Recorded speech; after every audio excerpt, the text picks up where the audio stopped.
This is the Absolute Business Mindset podcast, created and hosted by Mark Hayward.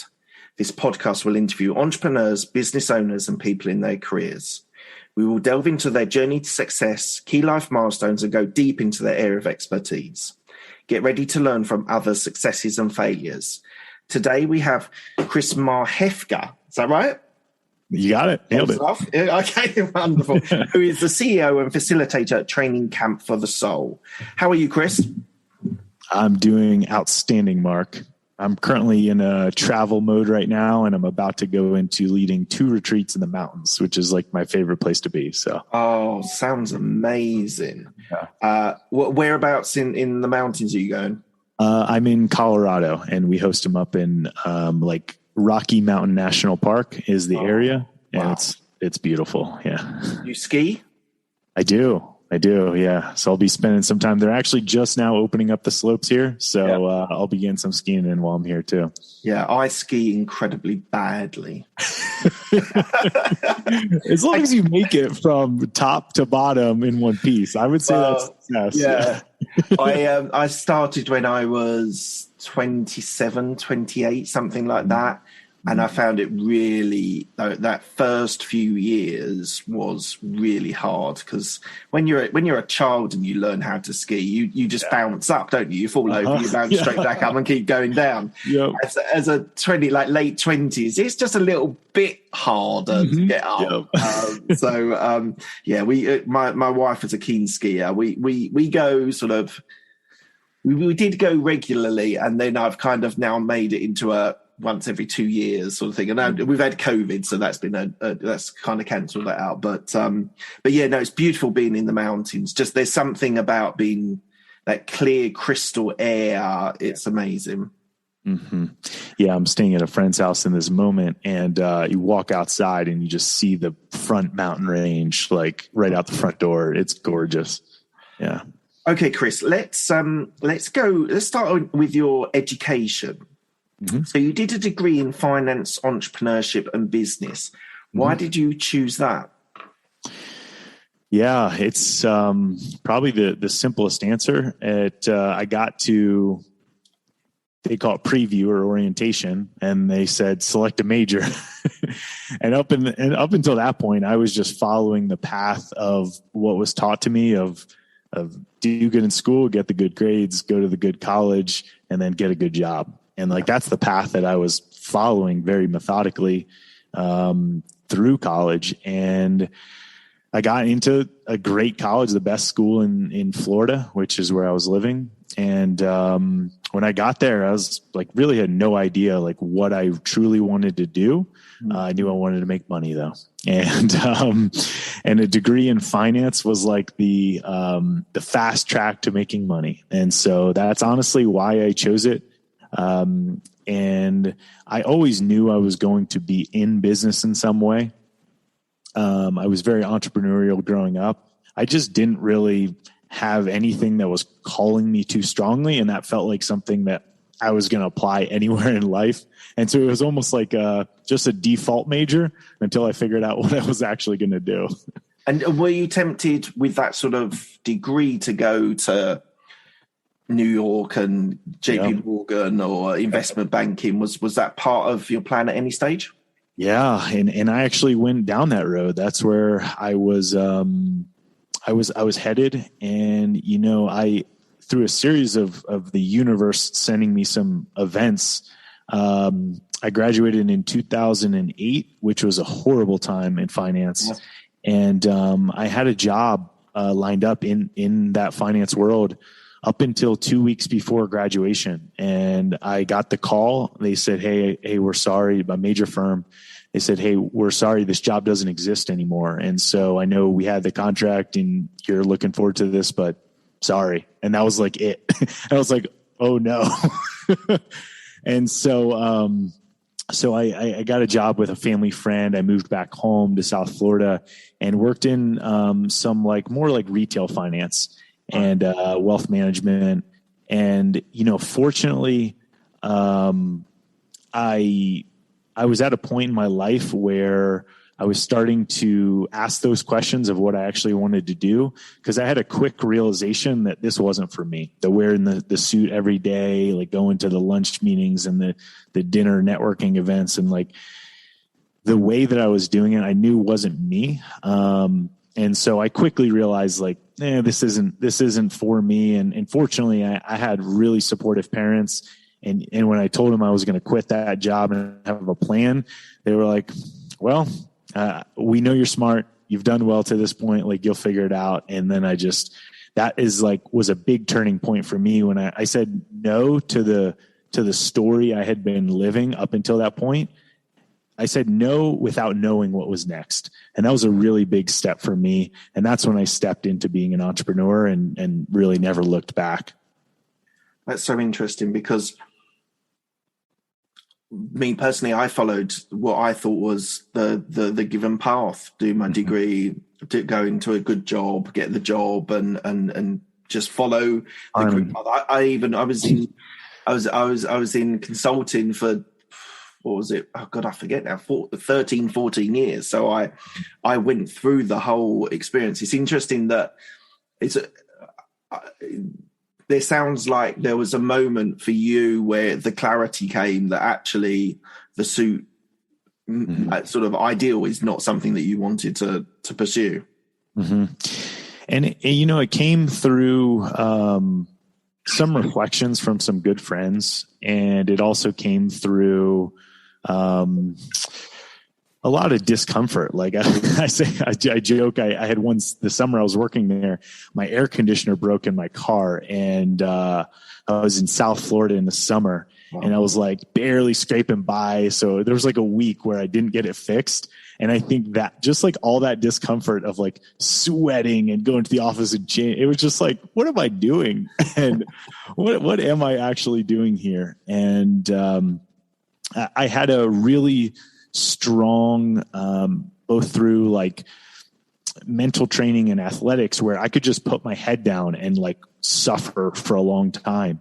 Mm-hmm. And I started to go into that pattern, and a friend of mine was visiting me, and he's like, hey man, he's like, I've known you for 4 years. We knew each other since freshman in college. And he's like, you just, you don't seem happy right now. You don't seem like yourself. And it was like this aha moment where I was like, yeah, I'm really trying to be someone that I'm not, and it's not working for me. It was like, I knew inside, like there was this internal conflict where I wanted to show up and be this person, but like it was just inner turmoil where I felt like I was pretending to be something, and it just wasn't settling. And I thought it would settle. And I pushed on for a few more months, and it just never did. And it was really that comment that was like a snap out of it for me. It was just like a really honest reflection. He's like, hey, you don't seem happy. I was like, I'm not. It's so interesting. So much of when I'm doing the research on Training Camp for the Soul, you talk about authenticity, and it sounds like you went through that phase, which probably puts you in a very good position to talk to people about that. We will come on to that later. But so you started a gym in Gainesville in Florida. Now, was this your own company that you set up? We'll be back after a quick break. Hi, I'm Alex, the host of X Health Show. Meet the future of healthcare. Think X-Men, that's X Health. Actual superheroes behind programming living cells to cure cancer once and for all. Tech that detects preterm delivery in seconds, brain-computer interface, or apps that employ AI to match you, your disease, with the best treatment. X Health Show brings to you visionaries who push the boundaries of healthcare from Switzerland, the heart of Europe, and the most innovative country in the world. Let me introduce you to their startups. Head to X Health Show, meet the future of healthcare. Happy to greet you there. Yeah. And this is where the period of my life where I felt was some of the most freedom I've ever felt, with having the least money I've ever had in my entire life. And I was doing a little bit of traveling and visiting friends. And it was a period of time where I was like, I really don't know what I want to do, but I feel free and I feel happy and I feel light. And it was almost like this trusting that like things are going to work out for me. And I moved back to the place where I went to college, where I had a great network. And I just started doing something that I enjoyed doing, which was physical training, personal training people. And I had done it in college, and I got really into the science of the body and health in college, just from like my own personal development. And I loved it. I loved how I was helping people. I loved just being in that energy. I loved leading groups. And so I started leading these group classes and doing personal training. I opened up my first facility soon after, and it just grew into a business. And I didn't intend for it to be like a career for me. In fact, I had a story that being a trainer was not a career. Like, that was so different than the suit and tie that I was just wearing a few months ago. And, but I did it, and I put my head down, but it felt like for the difference between putting my head down for obligation and just putting my head down because I was like really passionate and excited about this. And this felt good. And so I did it. Around 2 years in, I started seeing it as a business. I hired my first business coach. I started creating systems in the business, started hiring people. And then from like year 2 to year 5 was when I really cut my teeth as an entrepreneur and learned how to truly run a sustainable business. Then by year 5, I actually wasn't needed in the business anymore. I completely worked myself out of it. And it was a beautiful accomplishment. And if it was at that time where I started seeking again, and that's when I started my second company. And then that's also when I started business coaching as well. I started coaching other gym owners on how to do this. Right. So you had the gym for 10 years, and so you bootstrapped it on your own. Then you built up the employees, the client. How did you develop a client base, a customer base? It was purely referral and getting out in the community. I would do a lot of events that were very public and open, and I think people just I'm starting to put words to it now, but the magnetic energy that I bring when I'm in like this really alive and like living my mission like in real time, it puts off this energy that people are like, what is going on over there? And I was bringing it in those days, and I was leading these huge group events of 100 people doing this workout and breathing and all this. And, I think people were just attracted to that energy, and that's the energy that we had in the community that we were building. And every time someone would bring someone into the community, they were like, wow, like I thought I was coming for a workout, but this feels like a really welcoming place. Like I feel at home here. And so that's really how we grew, was very organically by just introducing people to not just like a new way of training your body, but a sense of connectedness, a sense of family. We actually called it our fit family, our fit fam. And so people just really, I believe it's our natural state as humans to be connected to each other. And they felt that connection when they came into our place. And for the most part, it grew organically in that way. And it wasn't until probably year 3, 4, 5 that I really figured that out, though. I really figured out like what the magic actually was, because until that point I was speaking about it the way that everyone else was speaking about it, as this is a workout, it's going to get you in shape and you're going to lose weight and all these things. But that was also playing into, and this is just like such a good lesson in business, is like that was just speaking the same language of every other Joe Schmo that was doing what I was doing. And there's dozens of them, like plenty of competitors. Yeah. But then we just started switching our message. And ironically, like a few years later, I saw some of our largest competitors saying the same things that we were 3 years ago. Yeah. And so they were catching on as well. And then you set up Eat the 80, which was a healthy meal delivery. Mm-hmm. Co-founded that with some. Yeah. So to tell me about that plan as well, that business. Yeah, I love this like walk down memory lane, because it's also a good reflection on things that happened in my past that I didn't think were relevant, and then they came back to be much more relevant. And so when I was in college and even when I moved back, when I was starting up my gym, I managed this catering company, and just for money, income. And I worked for an incredible guy, a guy named Dean. And, he became my partner when I started this, and it started simply out of a need of the clients in my gym. And they're like doing the physical fitness side, but the nutrition was something I was starting to learn a lot about for myself. I was studying the science behind it and what it truly means to have a healthy diet. And I just started what initially was meal prep for people.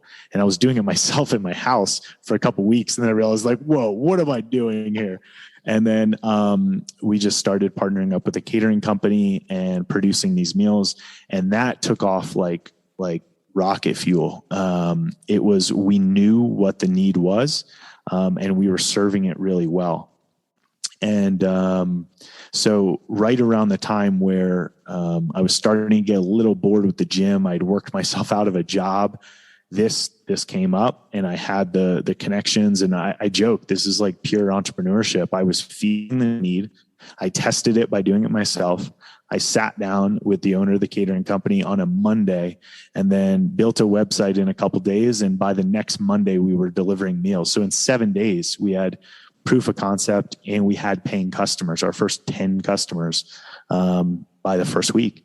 And then the next week it was 20, and the next week it was 30. And then we took off on that pace for a couple of years. And obviously nutrition and fitness are very much aligned. Were you getting some of your clients from your gym as well?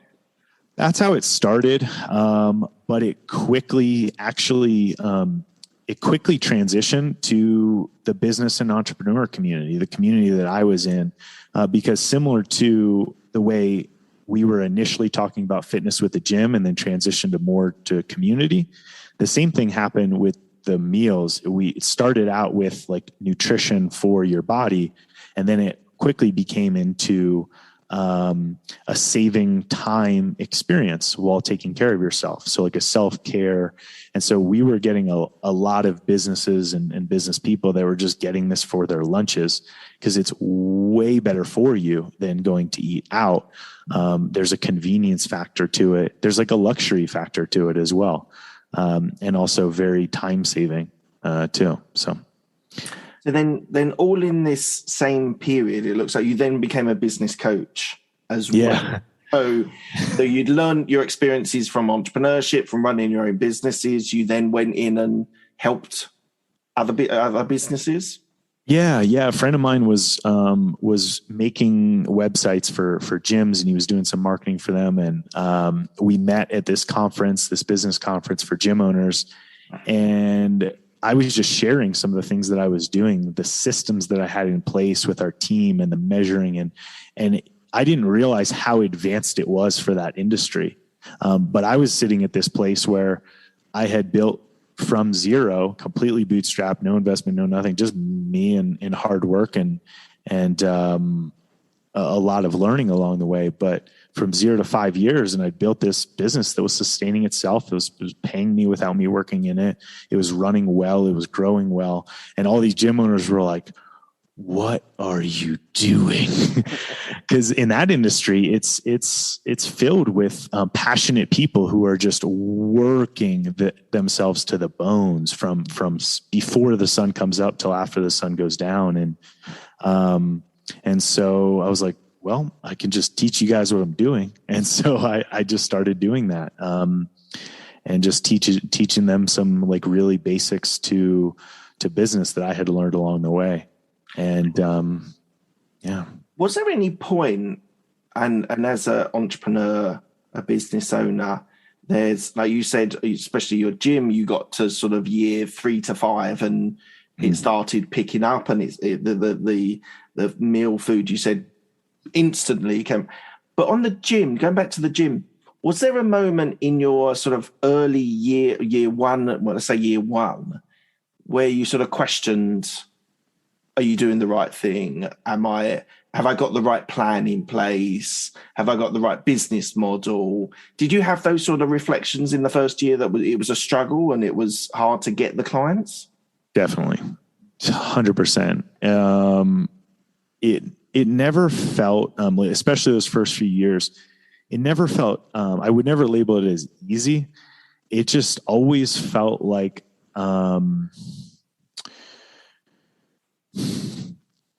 it was more about the timeline. I always wanted it to happen sooner. And then I would look back and be like, okay, we're here now. I hoped I'd been here earlier, but it always felt like I was on the right track, but maybe just needed to pivot a little bit or like look at something differently or say it a different way. But it always felt like I was in general where I was supposed to be. The great thing about that period of my life was I was young. I was in my early 20s. I was single, and I had learned some good financial lessons and like lived on very little. And so I didn't feel the pressure that a lot of people feel when they go into business and entrepreneurship. And there was less of that there. So even though it was a strong desire to be successful, those first few years, like I didn't make any money for myself. I was putting every dollar back into the business. And for a while I was working that second job just to sustain myself. And then I was putting money into employees and growing it and marketing. And then it was just something clicked. And I started paying myself the salary, and I started actually seeing profits realized. And I'm fortunate that I didn't have that pressure early on, because I think it may have been enough to like quit. Because it took me, like I said, about 3 years to really feel like this was a successful business, or at least on the way to being a successful business. Because up until that point, it was really just bootstrapping and like doing things the cheapest way possible and getting by. And every plan that I made, it felt like we'd be revisiting it 3 to 6 months later. Be like, I guess we got to do this again. Something would change, or yeah. So I think that's a lot of what people struggle with, especially early doors. Like, am I in the right place? Am I doing it right? Am I that sort of challenge for people? And I find it very, like, as I said, like you had no family, you had no time, you had no responsibilities, so you could just for sure throw it back into both business. time and money. Yeah, I was like, I have nothing else to do. I work out for myself, then I just do work. So it's I know it's not, that's not everyone's situation, but it was really good that I had those hard lessons during that time in my life. Yeah. Or else, I think things may have been different, but there was a stubbornness to me back then that was like, even at the times where it wasn't feeling right or I wanted to quit, I was like, nah, I'm going to keep doing this. I'm going to keep going. I think stubbornnness is probably one of the entrepreneur's greatest traits. Like when people tell you can't do it or you shouldn't do it, and you're like, actually, I'm going to. Yeah, I'll show you. So what happened sort of mid 2019 to early 2020? I think this is linked. We talked before the interview that you did lots of traveling around the US in an RV, but what was the trigger point for you to close or sell these businesses? Yeah, it's a really great question. This is like where my story takes an even bigger turn. Is it started around it actually started around my 30th birthday, and it was at that time where I had checked all the boxes and this was around actually 2015 or 16. So it happened a few years prior to that. And I sat down on my 30th birthday and I did this process that I did every year where I would review my year, check in on my goals that I had set, and then set new goals for the next year. And it was everything from like learning and development to my body and my health, my business, my finances, my family, categories like that. And I sat down and I realized that at 30, I had checked all the boxes of what I was told would be a successful life. And I had done it by 30, that I thought it would take an entire life. I was financially successful. I'd built a community in multiple businesses. I was happily married and on my way to starting a family. And yet there was something missing for me. And it was what I know now was fulfillment. And I wasn't feeling fulfilled by what I was doing. And there was a lot of patterns that I had learned along the way that were keeping me from actually enjoying my life, enjoying all of this that I had cultivated and created for myself. And just, and that was at that point was also the point where I was feeling the internal conflict show up, because everyone was like reaffirming, hey, you have everything, you have all these things, like, wow, how amazing of a relationship. We were like this poster child of like the community that we were in. And inside I was like, what is wrong with me? Like, how am I not happy right now? Like, how am I not fulfilled with my life? And that turmoil started right around 30. And the next few years, I was almost like a holding pattern of combined with resentment. And I didn't feel a desire to grow the businesses. I didn't feel a desire to do anything new. I didn't really feel a desire to grow myself too much. And it was really strange because that had been my life. I was always growth minded and I was always improving and getting better. And it was just this period where I just didn't feel like doing more. And I think now looking back, it was just this acknowledgement that I didn't just want to add another zero to the goal. I didn't just want to do 1% better than what I did before just because. And I think unconsciously this was starting to come to the surface. And, I started to self-sabotage my life because there was that resent of like, I did all the things. Now, why don't I feel the way that I thought I should feel? And so I just like checked out of my businesses, didn't really care, stopped looking at the numbers, stopped paying attention to employees, like things started slipping. And truthfully, I didn't even care. That was the weirdest thing. It was almost like I was testing myself to see if I was really invested in these parts of my life, of my identity. And I wasn't. I was like, and then that was even more, what is wrong with me? I'm like, what is wrong with me that I'm like burning these things to the ground? And fortunately, around that time, I met a mentor, and it was at a business conference, and I was still 1 foot in trying to grow my businesses, while inside I was like, screw all this. And I was like, my life isn't panning out the way I wanted to. And so it was like internally conflicted, but externally I was still like trying to scale my business, which that mismatch of energy is not ever going to work. If the entrepreneur itself is like not fully aligned and on board with the mission, like it's not going to happen. And so I was at this conference and we were talking marketing, we were talking business, and on a break, he pulled me aside and he's like, hey, this isn't really like what we're here for, but you get all this. It's clear you've studied business, like you've done this, like that's not the problem. And he's like, if I can be completely honest, he's like, the problem is you. And he's like, I can only say that because I was in the same position you were 6 months ago. And he's like, I just stepped away from my business. I just changed the way I live my life. And he's like, it was all based around like myself. And he's like, if you do nothing else, he's like, go talk to this woman, do this program. And this program was called Training Camp for the Soul. And I resisted it and I resisted it. And I got to the point to where I wanted to call it quits of everything. I wanted to check out and go live in the woods. I was really burnt out. I was working like 80 hours a week plus, and my health was slipping. And this is someone who's running a nutrition company and a gym, and I was just starting to not care about those things. And my wife had decided to do the program, the class before I did. And I saw all the changes. Like she was in a similar place I was. And I saw all the changes. She was happier. She was lighter. She was enjoying life. And I was like, I want some of that.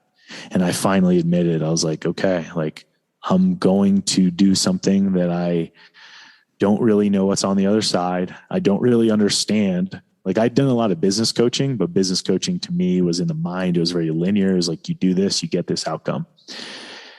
And this wasn't that. And, I was so skeptical. I didn't trust it. I was like, what are we going to do? I didn't want to change. I had this belief that I had so much control over my life. And she even said this to me. She's like, I'm not interested in you losing control. I'm actually interested in you gaining control of your life. And that really hit home, because at that moment in time, I thought I had been controlling my life up to that point, but it felt like so much chaos, and it felt like nothing was going the way I wanted it to. And so, January 2019, I did that program, and right on cue, it changed a lot about the way I viewed myself, the work I was doing in the world, like my time on this earth. And there's just a few things that happened during that time. My father had a health scare, which brought me closer to like really realizing our limited time on this planet. And it got me questioning some things, and it brought back up this desire to be free like I was when I quit that finance job 10 years earlier. It was like, that was a feeling of freedom, and it wasn't tied to money at all, because I had none back then. And so I had this vision of just picking up and taking my wife and I and our dogs on this cross-country RV trip. And I had been talking about it for years and years and years. But of course, when is the right time to take 4 to 6 months off and do a cross-country RV trip? Never. So I finally made the decision. And so in early, about March or April 2019, we just left our house, took our dogs, and we hit the road. And that was the physical separation from my life, was an immediate awareness to how out of alignment I was living. And it was that was what changed everything.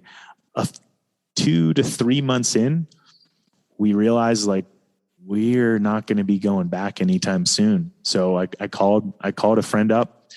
They listed our house for sale while we were on the road. I had my assistant go in and clean out a lot of the furniture and sold some of it, gave a lot of it away. And we sold our house without even really coming back to it. And that was that hit home really hard for me. I was like, oh, I just let my home go. And then I was running the businesses from the road, and it was going okay, but it was something that was really telling me it was like time to let these things go. There's something new for me. And so I put both the businesses up for sale, and sold one from the road again. We were literally taking calls. I remember the call with the person who eventually bought Eat the 80. We were on a beach in California, and the call came in with our broker. And I was laying on the beach taking this phone call, and I'm like, wow, I was like, this is actually the life I want to live, and doing business on the beach. And that ended up working out. Sold that in October of 19, and then ended up selling the gym in January 2020. And so in a year, like my entire life flipped on its head completely. And I went into that process of letting go before I knew what was next. And I always share that because there's so much fear around people and change, of like needing to grasp onto the next thing, the next step in their life. But it requires us to let go. There was an analogy that someone shared with me about like a trapeze acrobat. And there's, from the time when they're reaching for the next rung, they have to let go of the one they're hanging on. And there's a moment in time where they're flying through the air without being attached to anything before their hands hit the next one, and they're now swinging on that. And that's what was required for me, and what I see is required for a lot of people in change, is to let go and trust that next one is going to be there. And that was that period of time for me where it was scary, because I had built this like identity for myself of like this businessman, this entrepreneur, and this and that. And it was like letting go of all that. Who am I? Like, who am I if I don't have those things? Yeah. And then also during that year period of time, my wife and I separated, and that was like the hardest one, because all the business stuff I got okay with. I was like, yeah, I'll still be a businessman, this and that. But like, one of my deepest learnings was being a husband and eventually a father. And like, that was something I knew I wanted to do in this life. And that like hit me right in the center of my chest, and also led to the greatest gifts and learning of my life. But it was a really, really hard period. And then come 2020, I partner up with Anad at Training Camp for the Soul, and start on that vision. Cause that wasn't in my view at all. I didn't imagine I'd be doing this work, but that opportunity came. And then of course, COVID hit 3 months later, and I had my first challenge as CEO and partner to completely rewrite the business, which was a lot of fun. It like got me back in that startup energy. We'll spend some time on your role at CEO, but I just want to recap on thank you for sharing all of that with me. Yeah. I feel like that was a long answer. Yeah, no, thank you for going into that detail. The only thing I would like, there's lots of areas I could cover, and we are short of time, so I can't cover all those areas. But the relationship with your wife, that she went on the trip with you, she got in the RV with the dogs and went with you. I don't often go into this sort of detail, but I'm just interested, and you don't have to go into a lot of detail, but what actually changed for your relationship, that she uprooted with you and traveled with you? Was it you that changed and caused perhaps the split, or was it just you both came to a point where you're just like, we're going in different directions now? Great question. And the way that you actually explained what happened was the ultimate reason why we ended up separating, was that she decided to go with me, and she decided to get in the RV and do this. And what we learned during that time, we had both done a lot of deep inner work and started to notice these things that we were doing that maybe weren't good for us or weren't good for our relationship. So we were both doing this. We were taking a lot of responsibility for ourselves. But the biggest dynamic that we had in our relationship was that I was, call it leading or directing our life, and she was just following along. And that's what I learned as a man, and that's what she learned as a woman, just from our parents. And she made her whole identity about me, and she didn't make decisions about what we did, or even she was not at all in tune with what she really wanted in life. It was just like, oh, Chris is doing this, so this is what we're doing. And she had hobbies that I did. Our friend groups were usually just our friend groups or my friends. And so what started to come up was she wanted to find out who she was. And as like someone who deeply loved her, like I wanted that for her. And we tried it when we were in the RV, but also like that container of 150 square feet of being on top of each other with two dogs. It was tough to give each other space. And we did some things where we'd park somewhere, and then we'd like kind of go off on our separate ways, and we'd do things like that. But ultimately what we found was it wasn't enough. And we were still sliding back into these same like codependent patterns with each other. And we both wanted to break them. Like there was a point where she came to me and she's like, I need to know who I am. And I was like, and I don't want to be a father to my partner. And like, those were the roles that we were playing.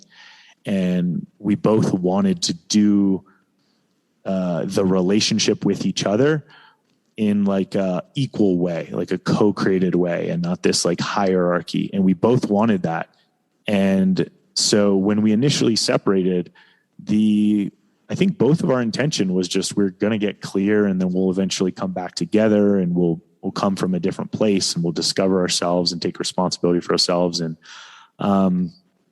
we were separated for about a year, and then we finally decided to get divorced and go our separate ways. Because as we did go down our own individual paths, we realized that there were some things that weren't aligned that kind of like didn't even get addressed. They were so below the surface during the 10 years we were together that they hadn't come up yet.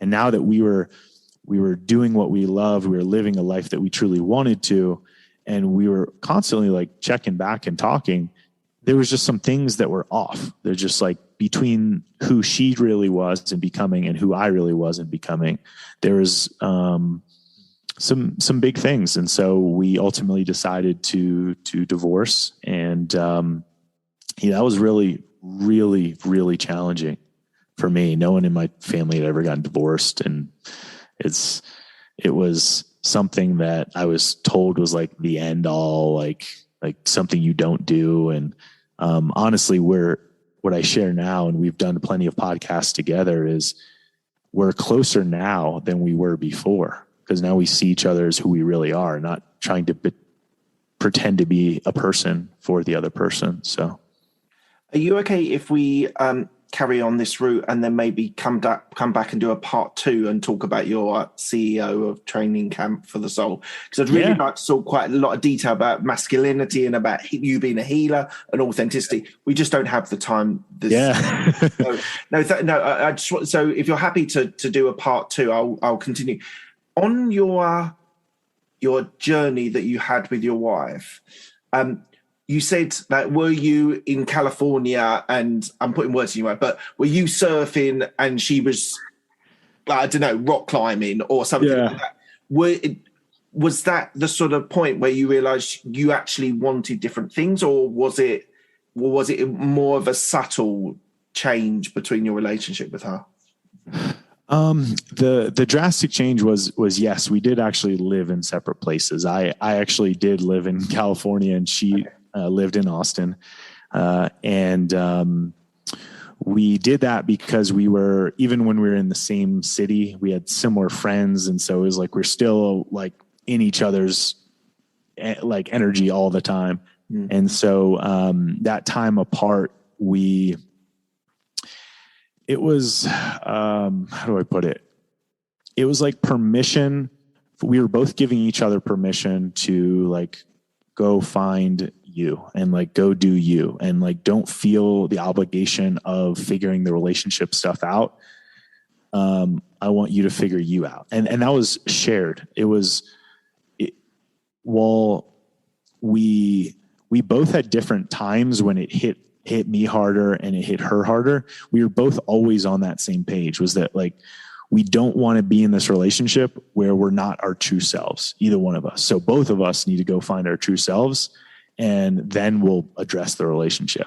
And so it was just like this really like forgiveness time, permission time, where we're both like, I don't know what's going to happen with the relationship, but I'm going to focus on me and doing what works for me. And for me at the time, what I honestly needed was I needed more lightness in my life. I needed more ease, more slow pace, more flow, more play in my life. I had, from the time that I can remember, I had been putting my head down and just working hard. It was first like school and athletics and being a competitive athlete, and then it was competitive business. And for as long as I can remember, I was just grinding in like the deepest definition of grinding. It was like grinding myself away. And I just needed a little bit of space. It was like a bit of a sabbatical of life. And so I just lived on a beach in California and did a little bit of surfing, but really just slowed down my life. And my body started to heal all these old injuries that I had of just beating it up over the years. And I started to get creative for the first time in my life. Started messing around with musical instruments and like drawing and like writing poetry and like stuff that I never even like touched. I started enjoying life, and in that process, discovered a lot more about who I am and what I want out of life. And I don't think it could have happened without that level of space, both from each other and just from me and the way I was living life before. I was really, really, really caught up in my old ways of doing things. And anytime I got like a taste of them, I would like dive right back in. It was like, oh, I'd find this thing. And I would like go work really hard at it. And I was like, oh, what am I doing? I was like, I just did that because it was there right in front of me. And I was actually feeling bored with all this space. And there was a few times where I had to like catch myself in that. And it's a really, for me, it was really challenging being raised in this like highly masculine go, go, go way. It was so challenging to just sit in stillness and do nothing for even like a day, let alone a few weeks or months. And so do you think it's really fascinating that sort of detachment of your previous life where you were hustling, you were bootstrapping, you were working really hard, to this sort of journey of discovery for yourself and what that meant to you? Yeah. Do you think that space gave you perspective? It sounds like it gave you a perspective on your life and where you wanted the next 50, 60 years of your life to go. Were you thinking at that time of, I need perspective for the rest of my life, or I'm just healing, I'm just giving my space and time to think? Like, were you planning for the next 50 years, or were you just literally living day by day and working out on that basis? That's a good question. I think that it was actually more towards the living day by day and in the moment. I know it's kind of cliche, but I had lived my entire life future thinking, and every decision I made was for the future. And so this was almost permission to not worry about that so much. And also, fortunately, like I had a lot of like clarity that, I've learned the lesson of working hard. Like I was continuing to try to learn a lesson I had already learned. Like I know what that means to do that, to give everything for a purpose. I'd done it many times. And so it was almost, I was giving myself permission to be like, okay, I've learned that lesson and it's always going to be there. If I want to turn it back on, if I find the thing that like really, I can turn it back on. And so it was like, it was almost like this ease of like, okay, well then if that's the case, I can just settle for a little bit and just enjoy what's happening right now, and not worry about money, not worry about what people are thinking about my career path, or not worrying about like what my title on my business card is going to be 40 years from now or whatever. It's like I gave myself permission to not worry about those things. And I trusted a lot. I trusted that I had an enormous set of skills that was incredibly valuable. And pairing that with what I was learning about myself and what I wanted to actually do, aka alignment, what I wanted to be in alignment with, that was a powerful combination. And I mean, that's what I'm proving to myself right now, but now doing the same, using those same tools and skills from entrepreneurship with alignment and purpose, like it's very powerful energy. And so I've got a question, and it's deliberately cliched, okay? Yeah, so like, if you'd have decided when you were in California, you were living in California, that you wanted to start a surfboard company, and as I say, it's deliberately cliched for the Californian idea. Yeah, I know. And you can sort of talk about this, your training camp for the song, but do you think if you'd have started a surfboard company, you would have wanted to scale that business to be national?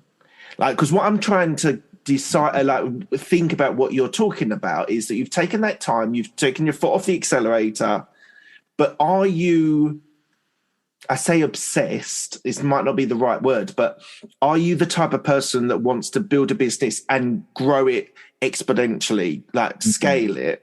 Or did you, after those business experiences and doing the RV and the situation with your wife, and did you then suddenly say, actually, as a person, that's not where I want to go. So for Training Camp for the Soul, do you want to make it the biggest business in the world, or are you happy to have it as a lifestyle business? I suppose that's what I'm trying to say, more like a lifestyle business.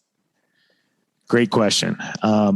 Pre all this change, I was the type of person that was like scale. And that's actually what I was doing with Eat the 80 is took it from a local brand to a regional to a national brand. Yeah. And it was all based out of ego, to be honest, of just like, I thought that was the next step. I was like, oh, we just got to go bigger, got to go bigger, got to go bigger. And when I did some reflecting, I actually realized that isn't what I wanted. That's not the lifestyle that I wanted to live. I was just pretending to play that character really well. I was like a really hard-nosed hard driver. And now that I've swung the other way and into that lighter life and then kind of swinging back to the middle, I realize, no, I don't have this strong desire to create the biggest of anything.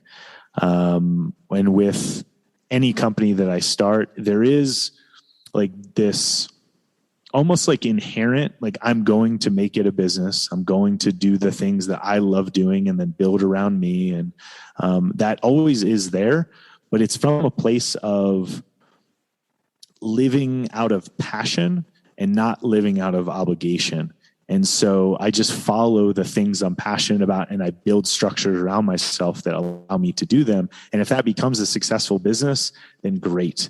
But even if it doesn't, like from a financial or from like a whatever measure of big business is, if it doesn't, but I'm still living my life in passion, all my needs are taken care of, and I'm still like enjoying the experience of being alive, then like that drive to be the biggest isn't there for me anymore.